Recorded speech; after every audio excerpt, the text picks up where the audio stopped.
Well, good afternoon, everybody, and welcome to this episode of True Crime with the Sarge. I have two exciting guests, friends of mine too. So this is really a fortunate experience for all of us. We have Joe Scott Morgan. He is the Distinguished Scholar of Applied Forensics at Jacksonville State University. He's a former death investigator and also hit podcast Body Bags. And we also have Sheryl McCollum, crime scene investigator, law enforcement Hall of Fame inductee, and producer of the hit podcast Zone 7. Guys, good to see you again, and welcome to the show. Thanks for having us, Sarge. Anytime.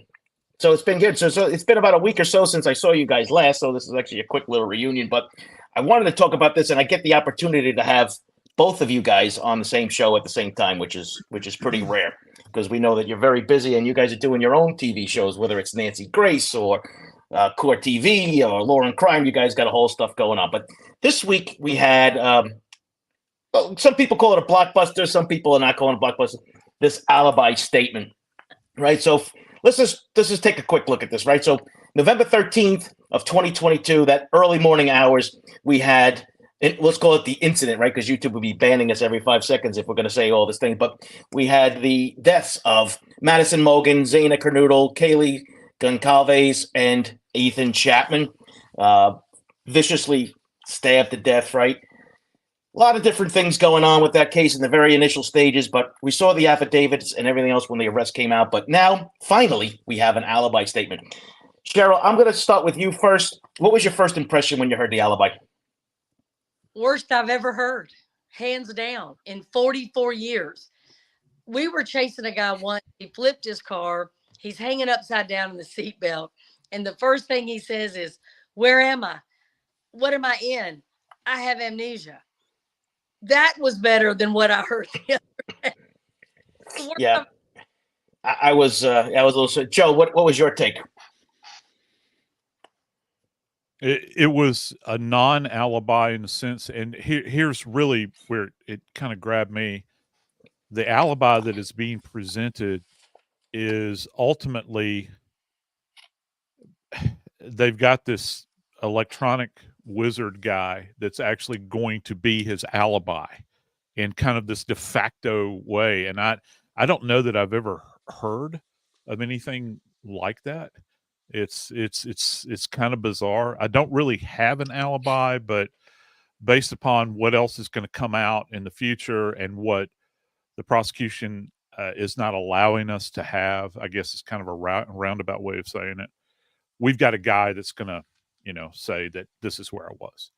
So I don't know. It seemed odd and hard to verify, right? I mean, if you and I were are hanging out in a restaurant or a bar or something, and something goes down, it's like, well, I was with these two right here. It's kind of an alibi. What he's saying is not an alibi. So. Well, and technically, I mean, I had tweeted this out, and it said, I always thought that I was sitting at home watching TV was the worst alibi, and now into this one. Here's the thing. So this was the affidavit. This was a couple of months old. Not the affidavit for arrest, but the affidavit for the defense team to file the alibi statement.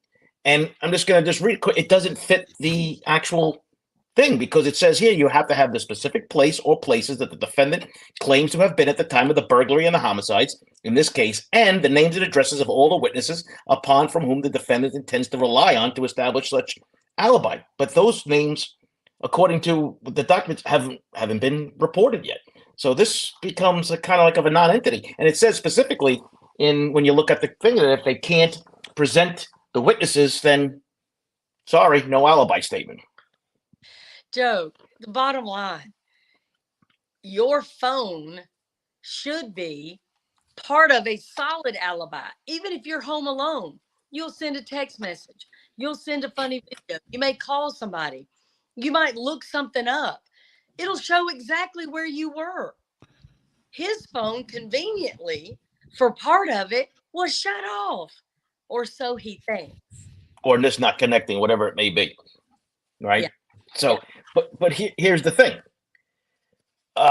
He's out. So the alibi is like he's out stargazing, right? So I went to timeanddate.com. You type in the address, you type in the date, Yep. and here was the weather report. High 28s, fog, ice, overcast conditions with a crescent moon. Not really your ideal night or morning for stargazing, as far as I'm concerned. I reached out to Sky and Telescope magazine to see if they would sponsor this video today, but they didn't get back to me. Right, but you got to take a shot. You got to take a shot, man. Let's talk timelines, though. Right, before we get into some of these things, let's talk the importance of timelines, including Joe. I want to get you know what, Joe. I want to start with you about the estimated time of death. Okay, because that's your bailiwick. How is this going to play a big role in either putting this alibi to rest or supporting it? Here's the rub. For me, at least, I don't know exactly what the coroner's assessment was at the time, and I've had questions about the coroner since the very beginning, because, as I think you and I discussed this, up at I'm in Long Island this past weekend. What coroner goes live? 2 days later, I think, and begins to make all of these comments relative to what was going on at the scene, even going so far as to say that they were apparently asleep when this happened, which is complete BS. They weren't asleep. Sleep implies that you're in a state where you're not aware of what's going on, and we know for a fact that there was an awareness. Those pain centers are firing; they're responding to the trauma. So, by virtue of that, I don't know how we're going to validate the estimated postmortem interval. Based upon what this person is saying just simply from the perspective of you violated one of the major tenets of which we work under, which is you don't say anything.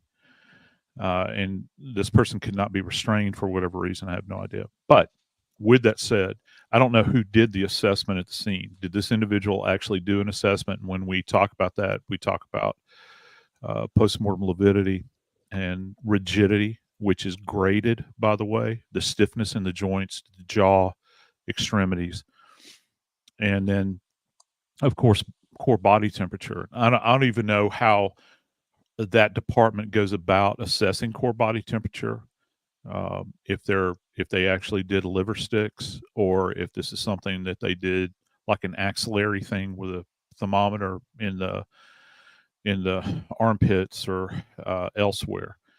So I hate to say that the data might be skewed, but that could be a problem moving forward. I don't know what level of training this person rises to in that area, because this is something that we in my field specifically train in. So with all of that said, and I'll shut up, I promise, it's the idea of taking these digital stamps that the prosecution has put forth relative to travel and all these sorts of things, and trying to marry that up with what we know about the grading of postmortem interval, because we've got we have to make and I'll kind of rough this out. We have to make this assessment that we believe 4:30ish perhaps, that's when life ceased. Okay. We've got the PD rolling in, and forgive me, I can't remember the times, but it was close to noon, or not shortly thereafter. Then you have to get to the bodies once that initial lockdown has begun. Are we talking 2 hours? Are we talking 3 hours that are added on at the back end of that? Because many times, and Mac and Joe, I know you both can attest to this, we don't always get instantaneous access to the body for good reason, because there's all the physical evidence that's around it. So once you get beyond the 12-hour window here, just with core body temperature alone, when you get past the 12th hour, the data is not worth the gunpowder to blow it to hell. You have to hit within that 12-hour window, because by that time, people have literally assumed, people talk about assuming room temperature. You do. You become you're affected in that environment just like a piece of furniture or a book or anything there. All of the energy that your body has generated at that point, the heat rather, has all dissipated. Right. So that leaves us with quite the conundrum doing this assessment and then pegging that back to the timeline, the digital timeline. All right. Sheryl, same question, but from the investigative timeline, why are these so important in cases specifically like this one, but in all criminal investigations? Well, for me, the timeline always starts before the event. So I'm going to look at pre and post behavior, pre and post events. So for me, when I hear that his cell phone not only hit near 1122 King Road, but got so close that he connected to their Wi-Fi, I'm now extremely interested in that person. And then when you move forward and you say, well, okay, you hear a roommate that heard somebody on the third floor that she thought was playing with the dog. Well, there's your timeline. That's where the event started. She did not hear somebody playing with their dog. She heard somebody being murdered, but she didn't know that's what she was hearing. Then you have the DoorDash delivery guy that's going to give you absolute. That roommate was alive at that point that food was delivered. Then you have a car speeding away. So to me, that's a money tree that you cannot ignore, that you've got a live ear witness on top of electronic witnesses, on top of a person delivering food, on top of video evidence. That is pretty freaking good all day. And both of y'all know we rarely are going to get that. And then this whole thing, I think the three of us have said for a long time now, he has no alibi. And I just want to say again, if you had an alibi, if somebody accused me of doing something last weekend, I have the two of y'all. I have Lisa. I have all these people that were there in the Hamptons. I was not in Atlanta to do anything. That's an alibi that I would not sit in jail for over a year. If he had an alibi, he would have produced it then. Here's where I was. These are the people that called me. This is what I researched on my phone. I can prove I was 50 miles away. He did not and was not capable of doing that, which is the reason he's in jail.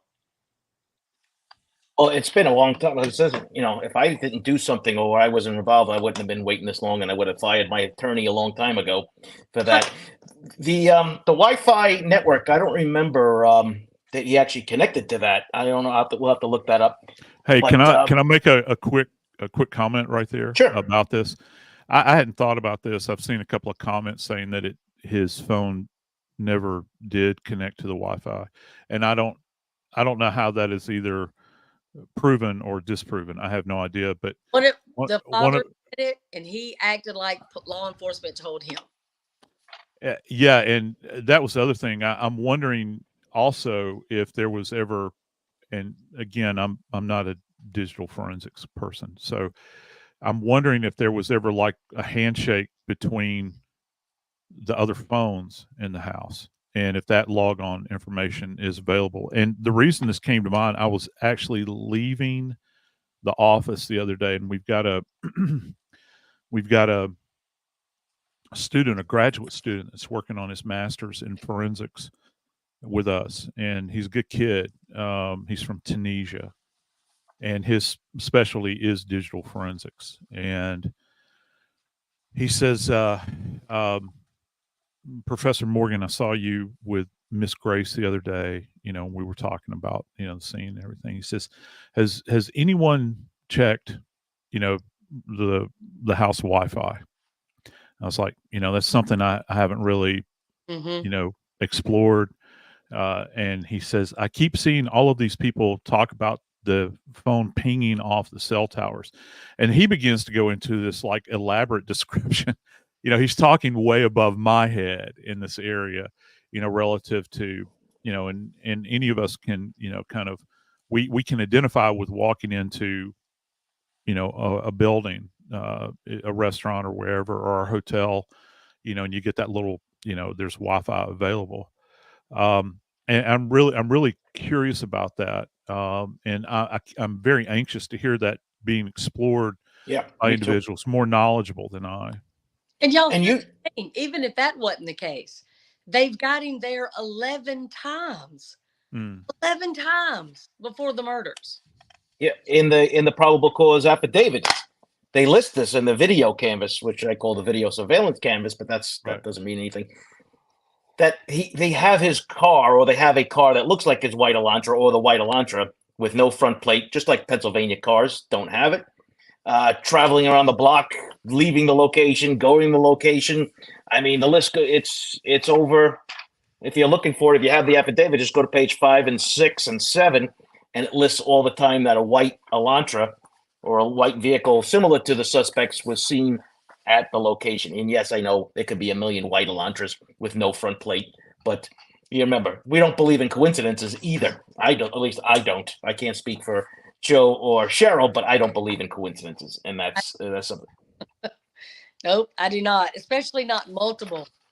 Because y'all think about it. Think what they now want us to believe. It was not Kohberger. It was this outsider that nobody knows that happened to drive a car similar to his. We have an eyewitness that describes the same height and build and bushy eyebrows.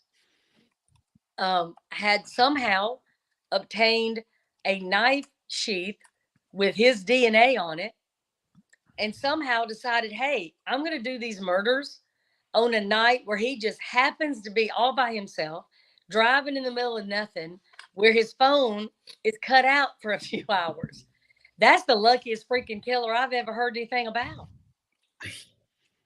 To say the least. You drive right? So a car, you look like him, and you know when he's not around. I mean, come on, y'all. well, it's also kind of a conundrum for even the people who don't believe. Remember, he is. Listen, guys, he's innocent until proven guilty. We all understand that. Sure. But for the Bryan Kohberger fan club, here's the problem: you're going to attack the digital evidence to match it up with another digital evidence kind of thing, and that's your goal. So you can't poo-poo the digital evidence too much, because all you're doing is going to shoot down your case too. And this is why I think Ann Taylor going down this road is, I think, go after the DNA, which I want to talk to Joe about, right? Let's go after the DNA. Let's go after the crime scene, because we could all agree that there's some things that happened with that crime scene investigation that was bizarre and not of a protocol, so to speak. To me, those are the avenues that should have been attacked. Forget about this other thing. What say so, you guys? Well, I've from the beginning, I've had major problems with the way the scene was handled. And I think, one of the problems that you run into, it's really amazing. And I'm talking from my perspective as a death investigator, not Mac's perspective. I'm not going to put words in her mouth, but it's amazing how you get looky-loos. They don't care about a natural death if it occurs, but once the flag goes up and you know that you've got some kind of horrible crime, everybody with a badge wants to show up at the scene and take a look around. Now, I have no idea how or what happened that afternoon. I know that there was a lot of comings and goings. I also know that there were a lot of people that were not taking precautions when they were walking into the environment. There's videography of people walking in without shoe covers, but yet some did. You have people without gloves on, and you have people with gloves on. It reminds me of, there's an infamous image of was it Dennis Fong, I think is his name. He was the criminalist with the O.J. Simpson case. OJ, yeah. And he's dressed in one of the Tyvek suits, the bunny suits, and then you see the detectives walking over the same area, and they're wearing street shoes. And the fact that they're not treating, and I teach my students to treat every crime scene as if they're going into surgery, because that's the world that we live in. Anything can be left behind. It goes back to look cards.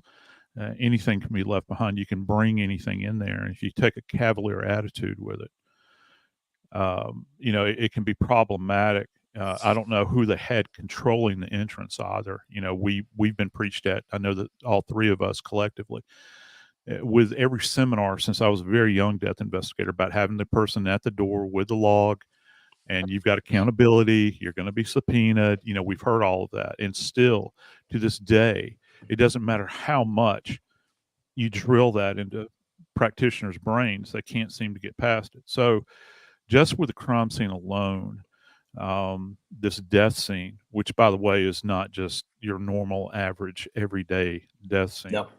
We're not, even if this was a single stabbing,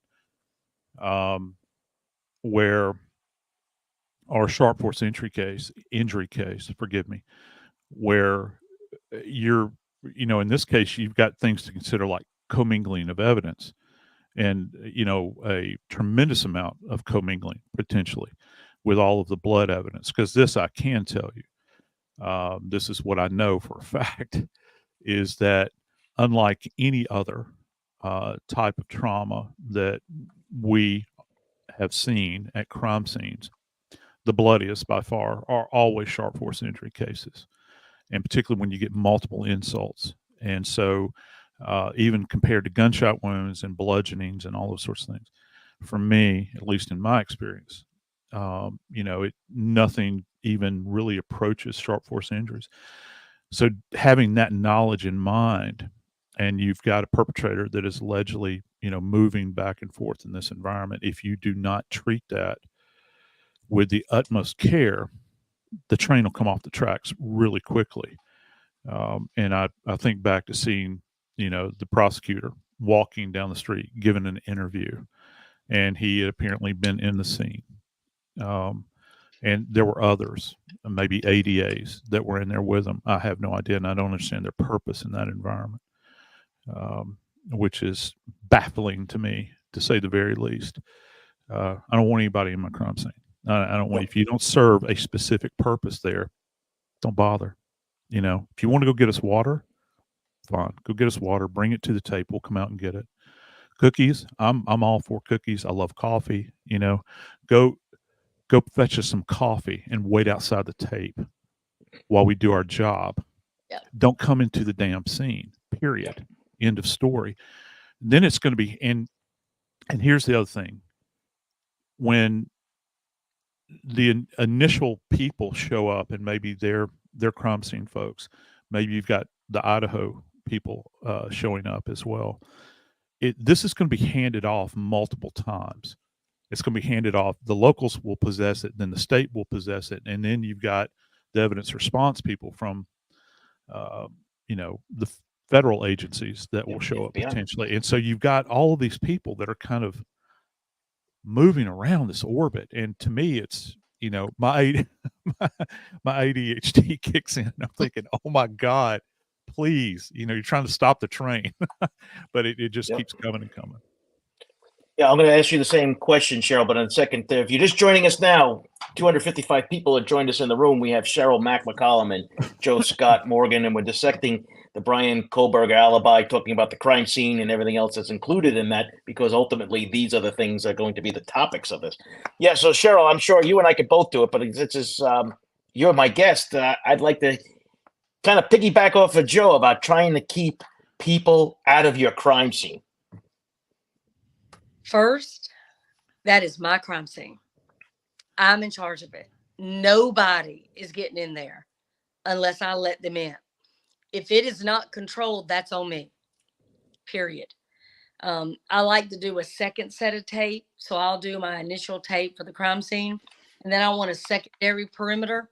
You know, chiefs and people like that can come under the first tape and talk to me directly, but it keeps everybody else even further away. But they don't get in the scene. Like Joe Scott said, they don't have a purpose there. There's no reason for them to be there. And they don't need to be anybody that's ever subpoenaed for anything. And I'll tell a quick story. We had a major event in Atlanta one time, and the sheriff showed up, braced their hand on the door frame, just leaned in, did not come in at all to the crime scene, just said, "Hey, I'm here if y'all need anything," and left. Best freaking print we got out of the whole thing. There's no excuse. There's no Oh excuse. my God. Yeah, I mean, there's no excuse in it at all. And Well, what I and I want to make this point because I think to me this was pretty remarkable that when that call first goes out, it sounds like a medical call. So it wasn't until they get there that they understand what they're dealing with. At that point, what I recognized was how quickly they asked for help because they knew it was out of their league. They're not going to work one murder, much less four at one time. So I thought, to me, they did a great job saying, hey, we need the state police, we need the FBI, we need anybody we can get, campus police from other schools. Everybody joined together, I think, phenomenally quick to do the best help they could. Because we have all three of us have seen somebody, whether it's their ego or whatever, they won't ask for help. And Yeah. I do not understand that part. And I just want to say for the record, I rely on the two of you. I rely on other people. I rely on Nancy Grace. I have no problem calling Joe Scott Morgan and saying, I don't even understand what this autopsy report is saying, so that he can break it down for me so that it will make sense. I have no problem calling you. You ran the freaking homicide school. Sarge, you ran the cold case squad for the greatest police department in the world. Why would I hesitate calling you saying, what am I missing? And that to me is something we should all be preaching so that people feel like, hey, not only should I do it, I should be required to do it. Yeah, no, I mean, and just a quick story. I just wanted to thank Forrest Nelson. He gifted 5 memberships, or she gifted 5 memberships to the channel. Thank you very much. We had a couple of, let's put it this way, healthy, really healthy supervisors that would like to try to get into the crime scene, and we figured out how to keep them out by making railroad tape. So we had a upper and a lower, so that they would get to it, and they had all this gun belt over, so they couldn't figure out if they had to go under it, over it. They'd get tied up in the whole thing, and eventually it kept them out. Right, but here's the other problem with this. So Joe, you had mentioned this. There were people, investigators or whomever, come in all hours of the night too. I remember the scene. There's a black SUV shows up, like 3 or 4 guys gets. I think one guy had a cowboy hat on, if I remember correctly. Yeah, it was an unmarked SUV, plates out of Washington State. Sorry, go ahead. I remember this anyway. Yeah, he had a cowboy hat on. Yeah. They go into the crime scene. Next thing you know, they're coming out with bags of stuff. Now, there's a cop in the car, in the police car, sitting right outside the door. Right? Is there a log inside? This, do you walk in? Is there a desk that the people sign in? Who's watching? That's the job of the gatekeeper, whoever was in that car, to making sure that they sign in, the time they came in, and the time they left. I mean, these are the problems that I foresee, and I think that was, that's gonna become part of it, or giving back the crime scene and giving back items. Have you ever seen, Sheryl, items being given back during the middle of a crime scene investigation? Okay, can I just tell you the first thing that I was just screaming at the TV when they gave the dog to the boy? They should have taken that dog.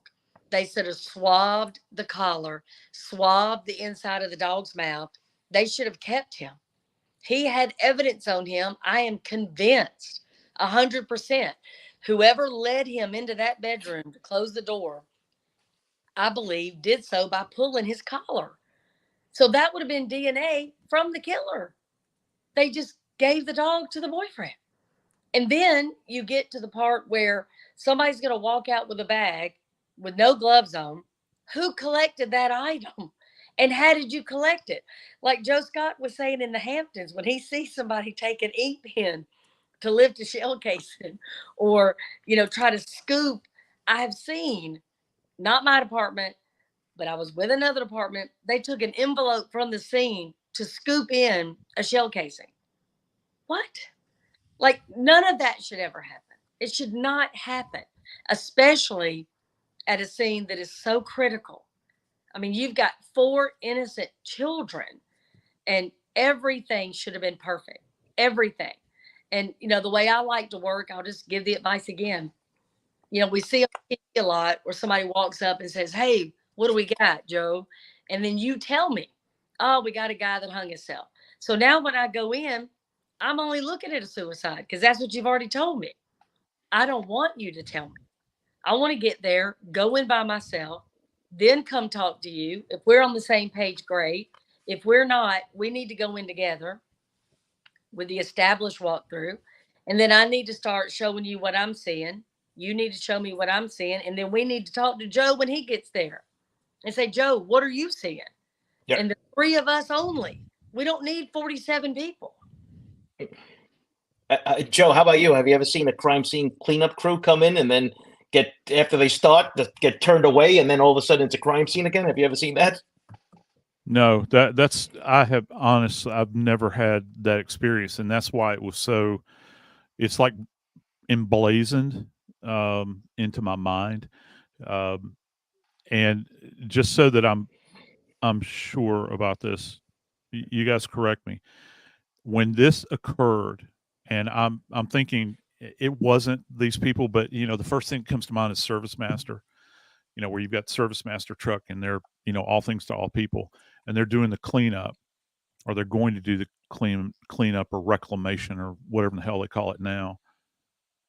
They've got this vehicle backed up, and they had actually draped plastic over the doorway, I believe, and duct taped it, around, that's part of their shtick anyway. At least it makes people feel good, that they're going to go in, they're going to seal it off, and everybody's going to be dressed in, respirators and all that sort of stuff.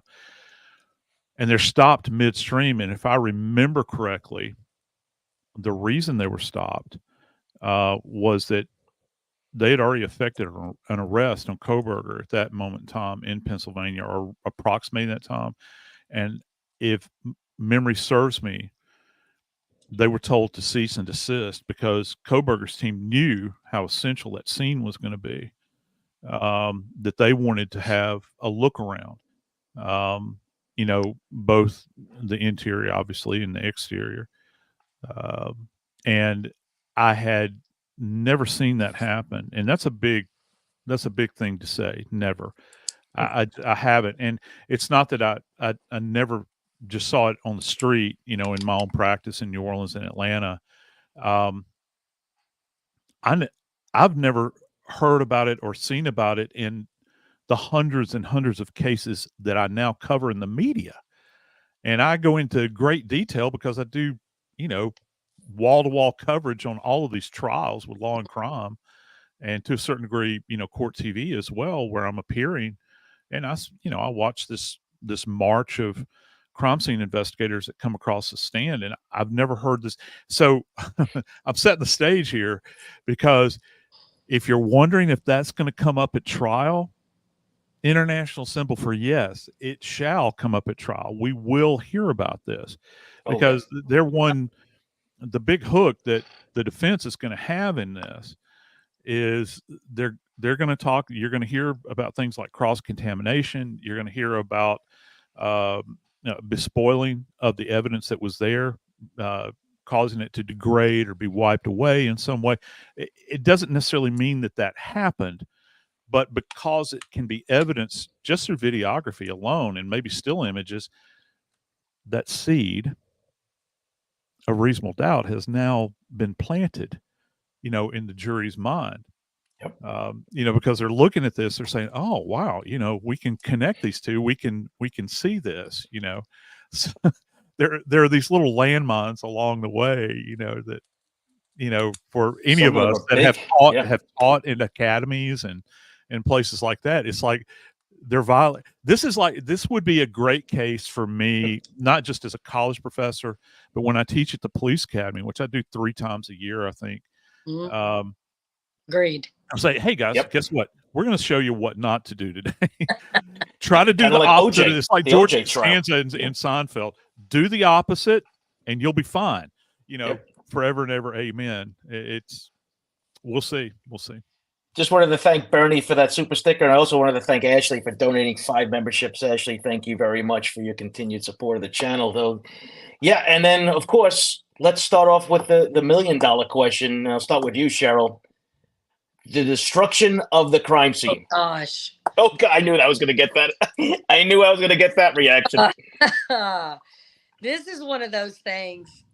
I mean, when you first hear, hey, I think they're going to tear down the house because the college doesn't want it to be there and they don't want their students to have to walk past it or whatever. You're like, well, surely that's not going to happen, because in case the defense wants to go back and do something, in case the jury wants to walk through, that house, as everybody knows, is designed really unusual. So when you have that first floor, then the second, then the third, the question becomes, could the witness on the first floor hear anything on the third floor? Yep. You're never going to know. You're never going to know now. You're going to have to take somebody's word for it. That's not okay with me.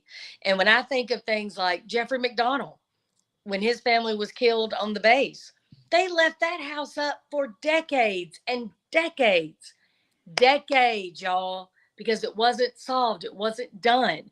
There is no viable reason to tear that house down prior to trial. None.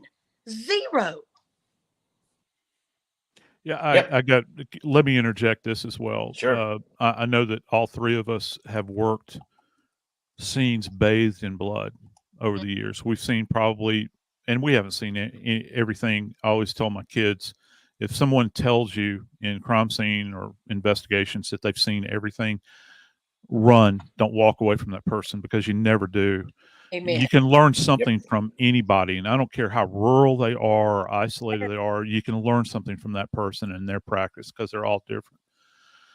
But when this was put out there, I argued tooth and nail, and I've had just a couple of people and their dear friends that have disagreed with me, and I think that about the tearing down of the site. That it has been so well documented, and they begin to talk about Pharaoh equipment and these sorts of things, and the mapping of the scene and the exterior. There's something about acoustically, of taking a jury into that environment and just listening to the footfall. I bet everybody listening to us right now on your show, Sarge, they can identify with walking up an interior staircase in a house. It might not be their house, but some house, and you can hear how your foot falls, and there it's very distinctive. And my God, if you have kids and you grow up with kids with a staircase in the house, you know who's coming down the staircase, at what rate, what they want from you, because it's either they're delaying or they're speeding up. And it just, and this house is so nutty the way it's structured, but God bless them, go in peace. It's gone forever now. And the fact that they allowed some bureaucrat, El Presidente, to make a determination as to whether or not the house is going to stay or leave. And I'm old, my mind wanders, I apologize. What I was going to say, all of us have been into scenes that were absolute bloodbaths. And I still go home to New Orleans, where I started working down there, and I'll drive past homes where I worked cases many, many years ago. Guess what? Those homes are still standing. They didn't eradicate the home because all of the people around there weren't feeling good about it. Right. At what price are you willing to pay? Because that's the sentiment that has been extended at this point. And again, I always turn back to Parkland. I was live on air when that jury went through Parkland High School. Yep. And they observed the interior of that thing, and they preserved that for a long, long time with chain link fencing. No one came or went. They locked the doors. They locked it down just in case. And guess what? Just in case happened with them. Mm-hmm. You're talking about literally the single. Okay, I think I can safely say this. The single highest profile cases. I don't want to disrespect the dead here, because each person is a case. Cases that we have covered in the last half decade, certainly. And you're talking about that case that has such a high profile, it registers with everybody, and you're going to tear down the structure in which this event took place. There's no solid reason you can give me. And the neighbor's mental health, I don't care about their mental health. I'm sorry. I don't. That's the reality. You know whose mental health I care about? I care about the parents. I care about the parents. I care about their friends. And so just because somebody's offended by the presence of this place or feel uncomfortable, I heard somebody say on one of these damn comments, it made me feel icky. And I'm thinking, that's who they're listening to here. I have a real issue with this. And again, it's one of these things where I hope it doesn't come back to bite them. I'll just jump in for a second too. I don't, you and I had the same comment from the same well-respected person, friend. But they, came at me the same way saying, good and well, you don't have to have a jury go to a scene to get a conviction. I've never had to have that happen. But that person would also agree with me 100% that you cannot take the place of visiting a scene. You can't. You may think you know what happened at Rockingham with O.J. Simpson, but when you get there and you see it, and you see the front door of Nicole's house and the very small yard. I mean, it's not even a yard. It's just a little patch of grass where Ron Goldman fought so valiantly. It's not a large space, but you would know that the way they filmed it. So to me, it's imperative. Like with Delphi, you got to go to that bridge to understand it, baby. That's all there is to it. They have taken that away. Let's just say, for argument's sake, they changed defense attorneys. Let's say, for argument's sake, they put a new prosecutor on. You've taken that away from them, which would be imperative that they visit there. Yeah. The other thing that's going to happen is there was the neighbor that supposedly heard the whimpering and then the dog. Do you know what they never talk about? The left side. The left side was even closer to a house. They never talk about whether they looked for footprints, where the windows were, nothing. I'd like to see it. I think I would too. I think that anybody that's vested in the case would like to see it. And I'm not talking about from some gory perspective, just the relationship. And one of the, I'm reading the comments here, Bernie Heaven mentioned, brought a great case, and this one had slipped my mind. I can't believe it did because we covered the damn thing so long. The Murdoch case, what a difference that made, with the jury, and that is a huge physical space, down there. But and they're not, it's not like they're gonna, bulldoze that. But what we do know is that Kings Road was bulldozed. We watched it happen live in living color on air. And every time one of those pieces of equipment moved or it was hauling off the debris, it just and listen, I don't really. I'll be a little harsher than you guys. I don't care if it's bad for business. If you're having a problem recruiting, students, and because of this, I doubt it was off campus. It wasn't on campus.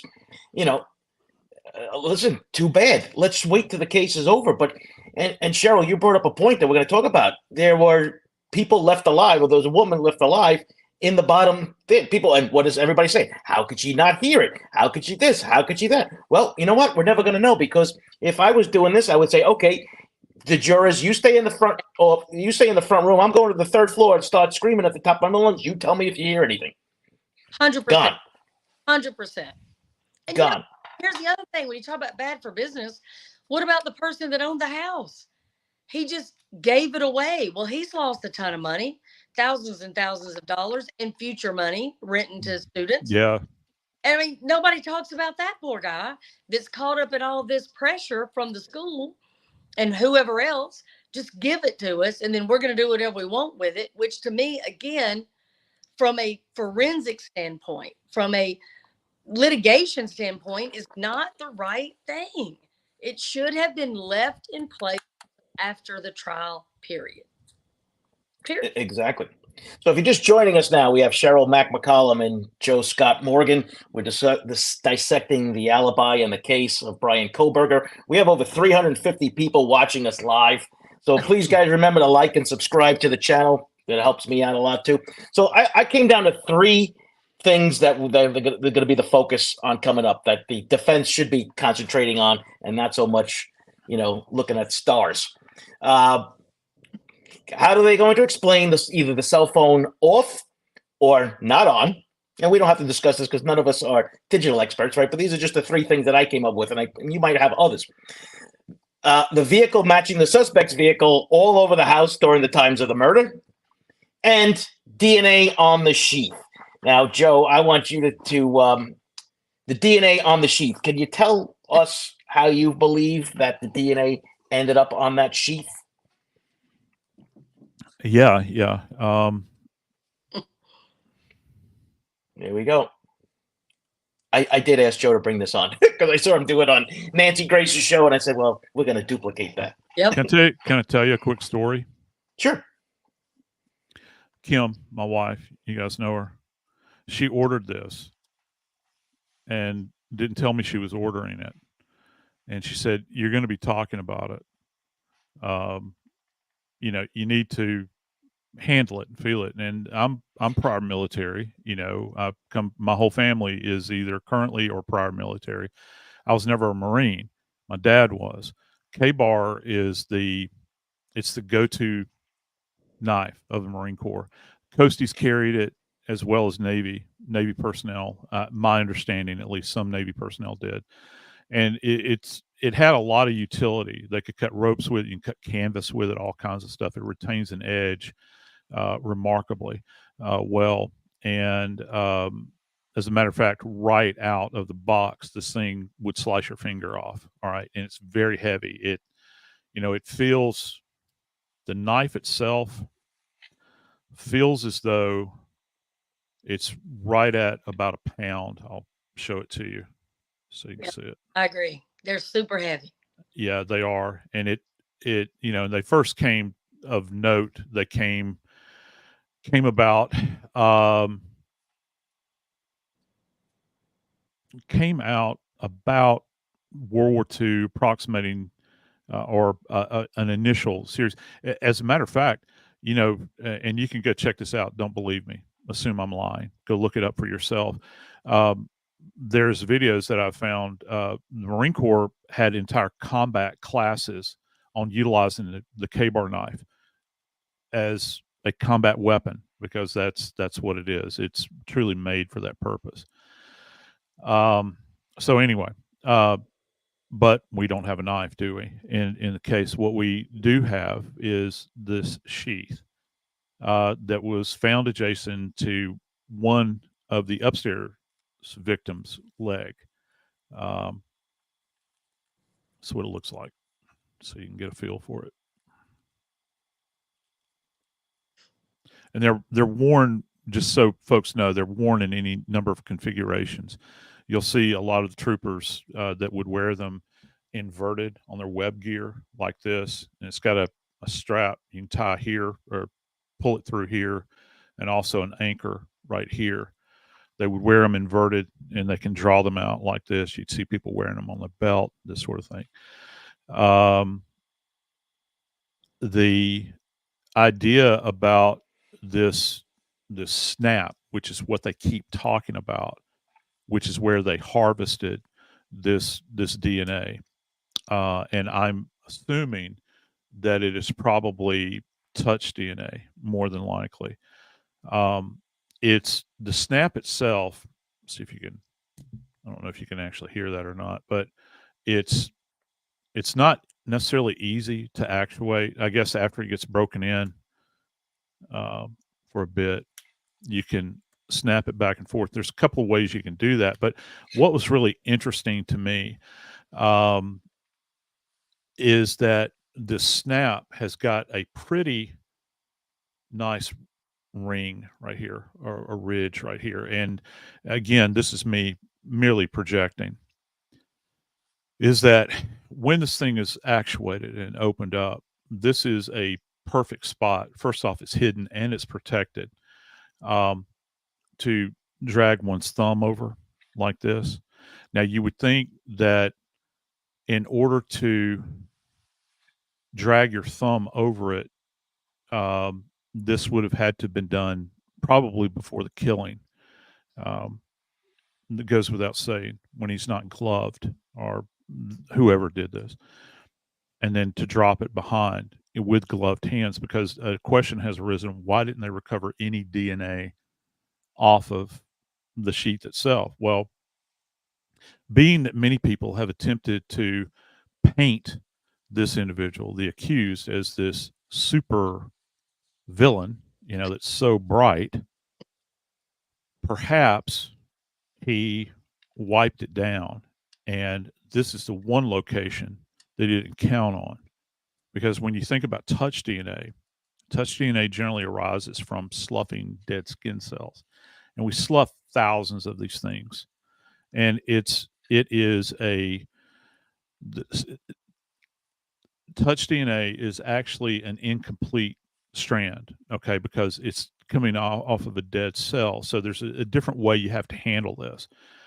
But when they did swab this area, and when you go to crime scene people, crime lab people are amazing when it comes to materials, because they think of everything we don't think of. All right, because they do it, it's repetitive. So they would look at this thing and say, well, where's going to be the best location for me to harvest from this thing if I'm doing an examination? And they're immediately, they're going to look at the snap, because they know that's, you have to actuate it, and you might not think about it. So my suspicion is that they've gone inside of the snap more than likely. Maybe I might be proven wrong. That's quite possible. But it's off of the snap specifically that they're talking about. You've got the receiver and you've got this one. Okay. And so when this thing is snapped and you're sitting there and you're practicing with it, you're actuating it over and over. The one thing that has always troubled me about this is that how can you go to these links to purchase this thing with this kind of intent and you don't wear a belt? So does that say something? Does that say something about the clothing that the individual is wearing? If they're wearing a jumpsuit, you'd have to walk in carrying the sheathed knife in your hand, or maybe in a pocket. I don't know, but we've heard about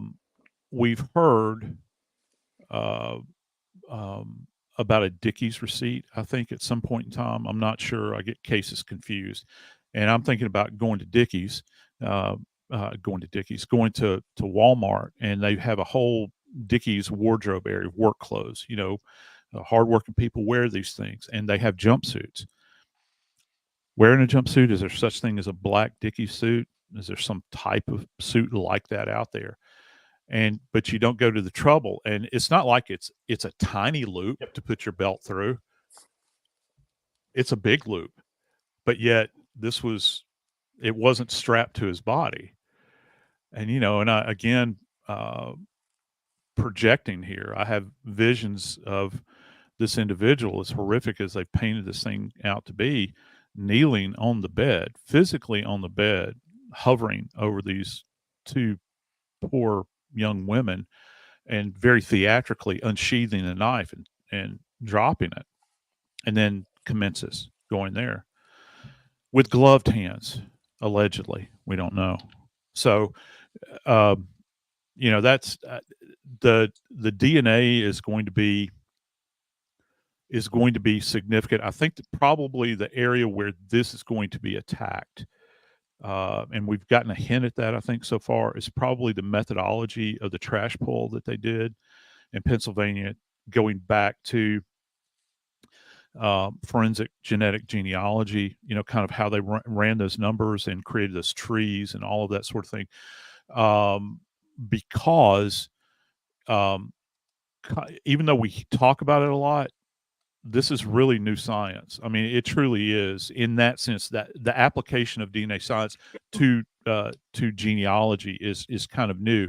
So I would imagine this case is going to be significant, I think, not just for these four poor souls and their families, but I think that it could be maybe a landmark moment, because there's been a lot of talk about the efficacy of this and the ethics of it. I think from a constitutional standpoint, we're going to hear a lot about that, I think. And this case in and of itself, it all hinges on this, to get this hit like they did. So that's going to be fascinating, to watch and see how it plays out. Yeah, Joe, I think you're right on that, and then I think you brought up the great point, right? Because people ask, why isn't how did he drop the sheath, right? Sheryl, I guess during the frenzy, right? I mean, this is the kind of thing that you're dealing with. But talk to us about a scene as an investigator where there is a potential enormous amount of blood in there about, because there's going to be evidence dynamics, right? The cops walk in, they don't know what they find, they're going to step in it, they're going to do this. What about, because there's a gag order. I see some people asking the questions, well, how come the state didn't do this? And how come the state hasn't told us about that? There's a gag order. They can't say anything. And first of all, the defense can come out and say anything they want. The prosecutor can't. All right. So that's just part of it. We don't know everything yet. Right. But at this particular scene, for me in the beginning, and Joe will tell you this, a lot of times somebody with a straight edge weapon will also injure themselves. Blood is very slippery. And when you're trying to hold on to somebody to stab them repeatedly, you can often injure yourself. Yes. For example, O.J. Simpson. I mean, that's what I believe happened at that scene. I think that's how he cut his hand. I don't think he cut his finger on the glass at all. So in this scene, I would want personally to take samples of all the blood around the rooms in the different areas. Is some of it the perpetrators? Possibly. The other thing that I would have done, every single injury would have been swabbed in some way so that you could show who was stabbed when. So you've got victim A. When you get to victim B, there's going to be A and B blood in there. When you get to victim C, there's going to be A, B, and C, because that's what's on the knife. By the time you get to victim 4, you should have A, B, C, and D blood samples there, possibly E. So that's what I would have wanted to do then. For me, I agree with everything that Joe Scott said, but it also told me early on, this is not a serial killer like an Israel Keys. He's not. So all these people in the beginning that said, oh my Lord, he must have all kind of bodies from high school to now. No, because he ain't no good at it. First, he used his own freaking car. He used his own freaking phone. He used a knife that he ordered. Are you kidding me? And then left a major piece of evidence behind. This is not a mastermind, y'all. And if he had killed before, he would have been caught before. And where you had 3 points, Sarge, I've got 6. 1, you got DNA. 2, you've got an eyewitness. 3, you've got the internet postings where he was asking criminals, hey, how did y'all avoid detection? How did you pick your victim? How did you approach your victim?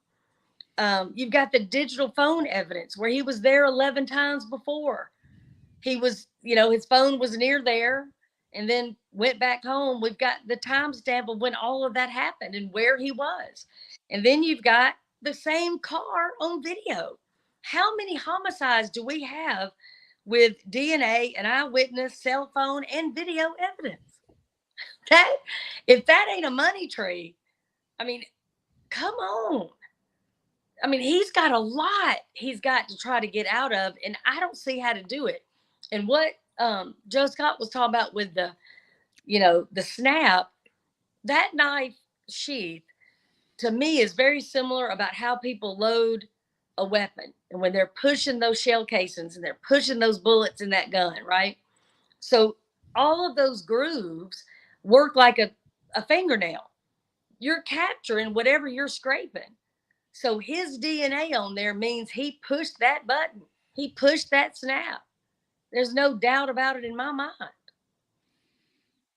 Yeah, and we do know that he is late. He's up late at night, right? Because I think, 3 o'clock in the morning, he was throwing out the trash that Joe was talking about, right, in Pennsylvania, in his neighbor's garbage, right? Yep. So whatever. And we don't know what's in there because why? There's a gag order, right? So there's so much that the public, and including us, don't know.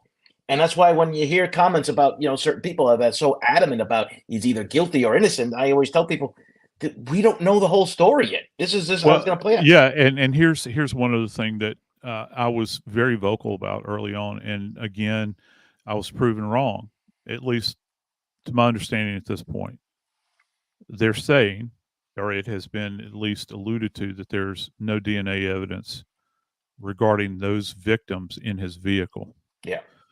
And that's the big uh, uh, that's the big elephant in the room, I think, because when they took that vehicle, I am imagining. I think you and I talked about the show. I am imagining that perhaps they took this thing probably to the FBI garage in Philly, more than likely, or Harrisburg, or wherever the FBI has an evidence facility, and they took this damn thing down to the bare bones. They took out the headliner, the gear lever, steering wheel. They took the dash out, the floor, the seats, everything, and they're saying that uh, that it wasn't, that there's nothing that they could find. And I'm wondering if perhaps I've heard people say that maybe he had the seats covered in some manner. That goes to planning and anything else that he could have spent time doing, because it took a long time for them to get their hands on that car. As a matter of fact, we saw, this, him and the dad, tooling down the road in the same vehicle. What could have happened over that period of time that would have altered or changed anything.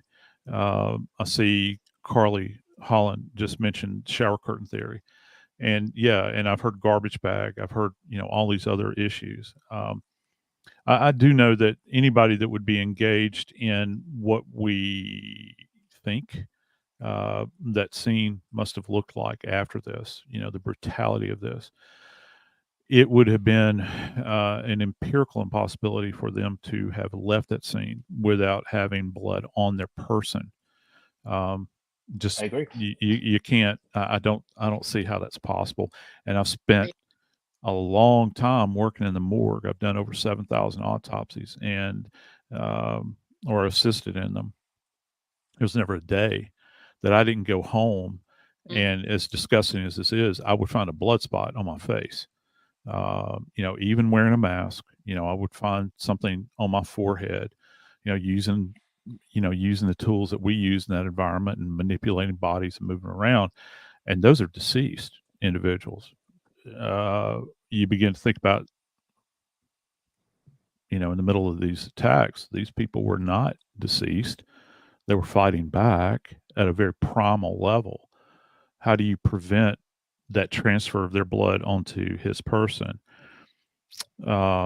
Which is very, I think is very telling here. So something has occurred. I think that we can all agree on that there was some type of barrier perhaps that prevented that.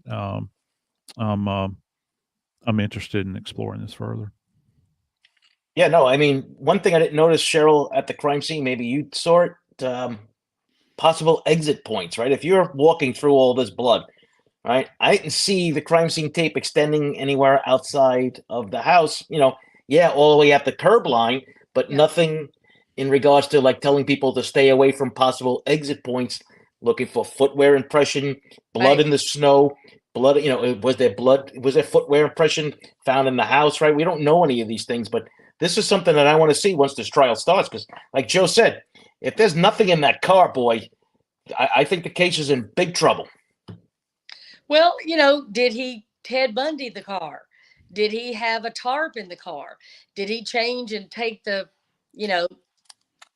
Dickie jumpsuit off prior to the car? We don't know what he did in his planning. We know he researched. We know he planned. We know he bought a weapon ahead of time. We know he scouted it out for months. For months, he's driving that car. He even got a ticket for being out there after midnight in the general area. I mean, we can put him there time and time and time again. So lots of planning went into it. But I will tell you something. Committing a homicide is very similar to a wedding. You can plan for a year and something is not going to go like you thought it was. It is not always going to be what you think. I'm just telling you, you can think I've got everything situated. There could be a tornado. There could be somebody that calls at the last minute and says, oh my gosh, I've got, COVID. I can't be your maid of honor. The guy's going to drop the cake, whatever. You just can't plan for everything. So I am telling you, if this were his first murder and we have the right suspect, it does not surprise me at all that he wouldn't even know where that sheath was, because it is chaotic. And if he went, which I believe he had one victim that was his target on the 3rd floor. When that person, it turns out, is in bed with a secondary person, that becomes collateral damage. I'm already here. I'm inside. Game on. When he goes to leave, I believe something occurred where the 3rd victim saw him. There was an exchange. Again, he had no choice. His goal was not to go in there and kill 4 people. I don't believe that. The way it looks, it doesn't seem that way. From what the eyewitness says, it doesn't seem that way. She heard a conversation between the killer and the female on the 2nd floor. Then, of course, Ethan. So to me, that's what happened. That's what happened. This is not some master criminal that has gotten away with for all these years. Not even close. Not even close. Nobody listening to us right now, if you said, okay, tell me how you would commit a murder, would start with, well, I'm going to get in my own car. And it wouldn't happen. It wouldn't happen. I'm going to keep my cell phone with me. I'm going to order the murder weapon where y'all can trace that I've done that. I'm going to scout the place where y'all know I've been there. There's going to be all kind of receipts, gasoline video, gas station videos. I've got my phone pinging right outside for 11 times 2 months prior. I mean, that just sounds ridiculous because it is. Yeah, and like I said, and they're going to have to establish. I know who was it in here? I just saw it. Marlene says, "Show us the motive," right? So yeah, I mean, they're going to have to come up with something. But once again, is the motive, some sort of spur? We don't have to show motive. Right. We don't know what's in his head. We don't even have to talk about motive. But if you believe the guy at the vape shop and maybe some things that Mr. Goncalves have said about stalking and knowing who the girls were, I think they have it. I think they know. But again, we don't have to even bring motive up. Yeah, well, like I said, we're going to hear all this stuff when this thing finally goes to trial. Yes, and anybody who says, "Oh, they don't have this or they don't have that," we don't know. There's a gag order, guys. Everybody wants to, like I said, either prove he's guilty or prove he's innocent, and you just have to just only deal with what you have. And when we talk about this, it's from experience based on certain things and aspects of it. But at the end of the day, I call him, the prosecutor there. I call him Burl Ives because that's what he looks like. So, he still seems pretty confident, right? I mean, he seems pretty confident about what he's got. Well, he was full of vinegar the other day. When he was in the courtroom, he was, he was really hammering away at the pollster guy, which, by the way, I know that really in our area of expertise or whatever. But this thing, when you think nothing else could happen, they defy logic again, and I don't, I don't know if it was just, at first I really thought, well, why would she do this? What was she, did she do it because she did not think, that this would get back, or she didn't, consider this, or was she trying to poke the proverbial bear here, because she had been, I think, turned down, relative to one motion that she had put forward in regards to all this. I was shocked, but yeah, to the prosecutor, he's all in apparently, and he seemed to have his wits about him. We'll see if he can bring it, when it comes time for this trial. If they can find jury members that haven't been tainted at this point, I don't know what you do, because this is a very small population that you're dealing with. Yep. And this really rolls outside the boundaries of acceptable behavior. They should know better, is what I'm saying. It is really quite ridiculous, to be frank with you. Yeah. I'll just call that the legal stuff, the shenanigans, because that's not really our area. But I've never seen this many calisthenics in the legal stuff in my whole life. I mean, this, and I guess you could add the Delphi case too with the calisthenics that we're seeing in there. But geez, there's just certain things. So, we're gonna wrap it up now because it's over. We're over an hour and 10 minutes already. So this is 400 people watching this live. If you just joined us now, Sheryl McCollum, host of Zone 7, and Joe Scott Morgan, the host of Body Bags Podcast. Make sure you check them out.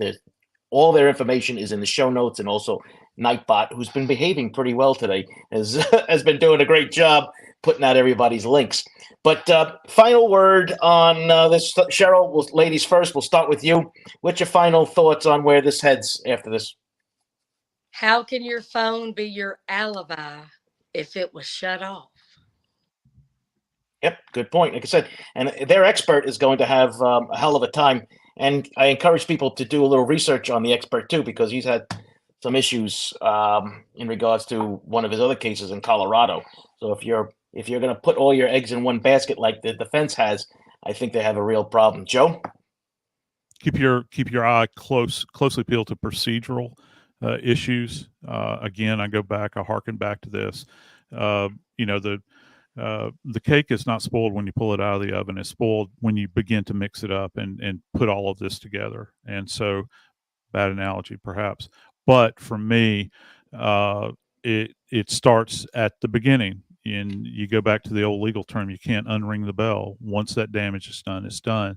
There's no backing off from it. So hopefully there has not been too much damage that has occurred at this point. And, because I want to see it played out. Either way, I want to see how all of this comes together, because it is such a markedly complex, these are markedly complex cases. Yeah, and I think people are still fighting, and I'm going to I think people are still fighting too much about whether the phone is off or not connecting. I don't think it matters, right? So the issue that comes down to is that they're going to have to prove that it wasn't off and it was just not connecting. So either way, they have a huge problem on their hands to prove that it was on but wasn't connecting. I don't know. I'm going to find a digital expert to try to explain that for us, but here you go. And I agree with you guys. But Joe specifically, right? The crime scene procedure, we're going to hear things like fruits of the poisonous tree. We're going to hear all kinds of crazy stuff that's going to come out of this. This is going to be an educational tool for law enforcement going forward. Good outcome or bad outcome, especially if it's a bad outcome. This is going to be taught in classrooms all across the country. Yes, It will. I am very confident. I am still very confident. I think the chief of police is confident. I think the prosecutor is confident, and I'm going to take their lead. Sounds like a plan. All right, folks. Sheryl, Joe, thank you very much. This was fascinating. I know not everybody in the chat was happy, but it is what it is. I mean, we're talking Blackwater. Thank you very much for being a member for 4 months. It is what it is, right? So this isn't about guilt and this isn't about innocence. This is about talking about the topics that at hand, the problems that we could foresee and the problems that we know about. Unfortunately, we won't know for sure until this actually starts to see how big of a problem that they will become. Guys, tomorrow morning at 8:30, we have Mike Alcazar will be joining me for roll call, because at 8 o'clock, I'm going to be on Court TV talking about the Sade Robinson case, which is an absolute horror show. So you guys tune in soon. Guys, listen, Sheryl, Joe, just hang out 1 second. Everybody else, you guys enjoy the rest of your weekend, and we'll see you soon. Bye now.